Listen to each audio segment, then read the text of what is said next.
Veja se vocês conseguem entender. O 16 e o 35. Ambas as latas têm 122 metros. Porém, como o 16 é menos da metade do 35... Tem mais quadros. Exatamente, você tem mais quadros no 16. Então, a mesma metragem, você tem mais tempo de filme do que o 35. Claro, né? Porque o fotograma é menorzinho. O que era de lascar o cano, isso aqui foi um... Olha, vocês são assustados. Ninguém nunca viu isso. A maioria dos cineastas nunca viu isso. Isso aqui é um 70mm, olha o tamanho disso aqui. 70mm. Isso aqui foi um negativo muito usado nos anos 70 para os filmes catástrofe. Tipo Inferno na Torre, essas coisas assim.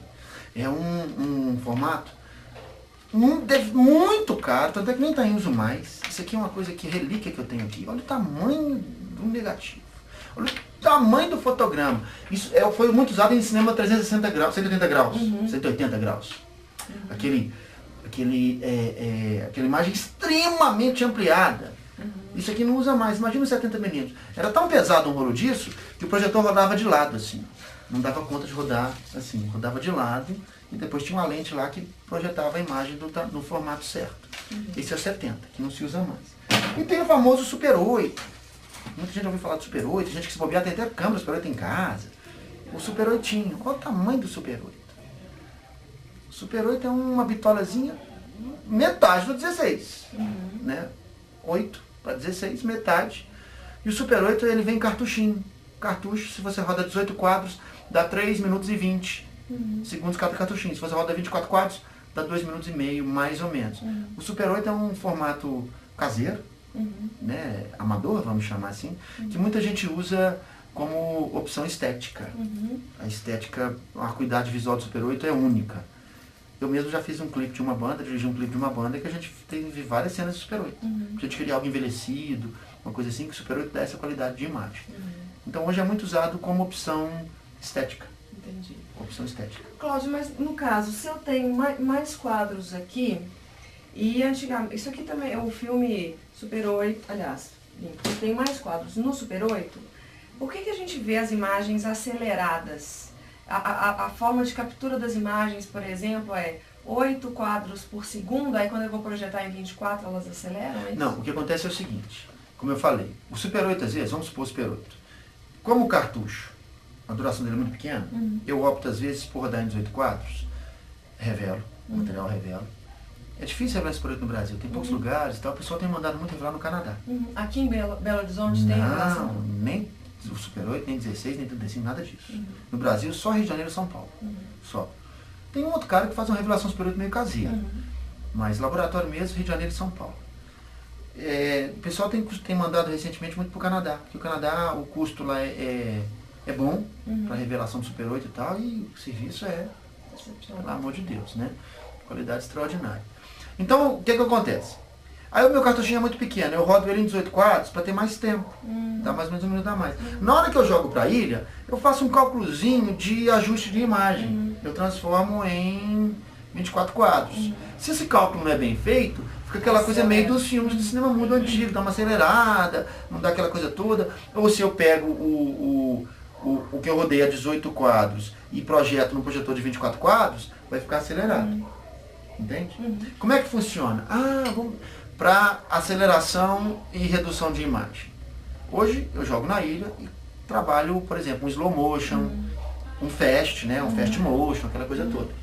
Mas vamos supor que eu quero projetar, e o cinema trabalha muito com isso quando você roda em película, eu quero projetar uma imagem mais acelerada. O que eu faço?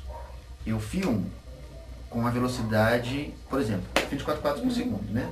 Se eu quero acelerar a imagem, eu vou filmar em 48 quadros. Porque na hora de eu projetar, a minha velocidade vai estar... Vai dobrar. Pela metade. Em um segundo eu vou ter 2. Exatamente, então fica tudo mais rápido. Se eu quero fazer uma imagem mais lenta, eu filmo, por exemplo, a 18 quadros. Vamos imaginar. Na hora de projetar a 24, a minha velocidade vai ficar um pouquinho mais desacelerada.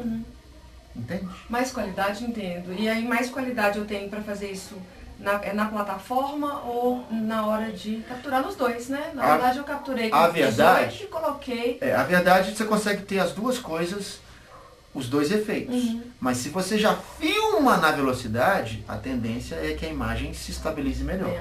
Melhor. Me explica então a projeção. Eu estou vendo aqui que do lado do filme tem esse aqui já é o filme de exibição. É, já tem uma banda. Eu falei que isso era o copião, mas eu falei errado, porque isso aqui já é a cópia de um filme para projeção. Isso.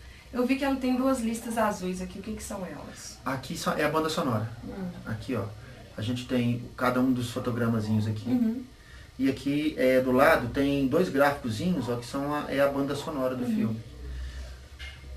As câmeras cinematográficas não tem som, né? Vocês devem saber isso. O som é captado à parte. Você tem vários sistemas de captação de áudio.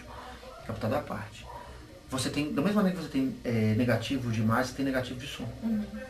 O som, ele passa por um processo de finalização paralelo com a imagem. Enquanto a gente monta a imagem, a gente monta o som. Depois que o som tá montado, mixado, masterizado e tal, é feito o ótico de som. Tem um laboratório de som, vai fazer o ótico de som. E esse ótico de som, ele ganha uma característica visual. Ele é revelado, ele é prensado num negativo de áudio, negativo de som, negativo semelhante ao negativo de imagem, e depois você revela o negativo de som para que você tenha o gráfico. Quer dizer, então eu tenho ondas sonoras que se transformam em ondas elétricas que se transformam nesses sinais aqui. Exatamente. E o que é fascinante é isso. E aí no projetor, o projetor lê esse gráfico e transforma novamente em onda sonora. E aí quantas pistas eu tiver de som, eu terei gravadas aqui nessa... Exatamente. Aí você pode fazer... Porque som hoje, finalização de som é uma tecnologia, é uma guerra, né? Você tem... Por quê? Porque por exemplo, Sony, Panasonic, JVC e tal, enfim. Cada empresa dessa tem o seu sistema de finalização de som. Então você tem o Dolby Surround, que a gente ouve falar, é um deles. Você tem Dolby Surround, você tem DTS, você tem SDDS, são tecnologias distintas, em que você tem que pagar a franquia disso. Os filmes norte-americanos todos, eles são compatíveis com com todas essas tecnologias. Presta atenção no final de filme. Próximo filme que vocês forem ver na sala de cinema, fiquem até os créditos finais. A última coisa que aparece é a tecnologia de finalização de som. Você vai ver lá, Dolby, DTS, SDDS e o Diabo 4. Ou seja, o filme é compatível para rodar em todas essas tecnologias.